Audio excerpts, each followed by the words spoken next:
6 years ago, I said, count me in. I grew up going to church, and my family, we were like sort of Christians, but not super Christians.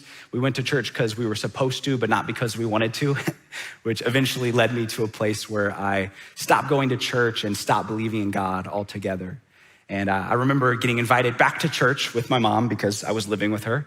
And she said, hey, if you're gonna live with my house or live in my house, you're gonna go to church.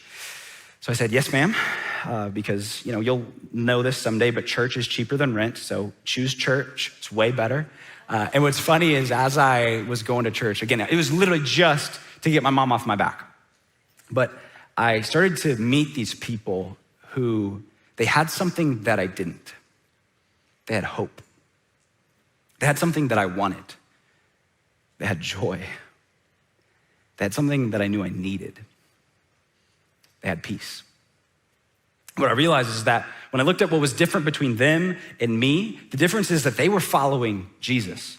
And I was doing everything that I could to find those things that they had that I didn't, but nothing I did was ever working. Enough was never enough. So one day I just decided, you know what? I'm just gonna give this Jesus thing a shot. So I made the choice to follow Jesus, to become a Christian. And let me tell you something, when I did, everything changed. I didn't just become a better person, I became a new person. I became a new creation.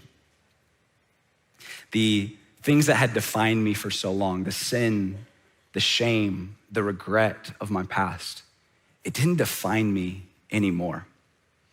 The thing that defined me now was the love of God. 2 Corinthians 5:17 talks about this idea beautifully when Paul writes this. He says that therefore, if anyone is in Christ, the new creation has come. The old is gone and the new is here.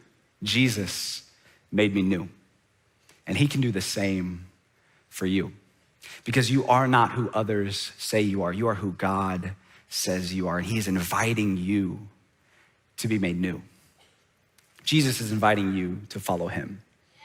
What will you say?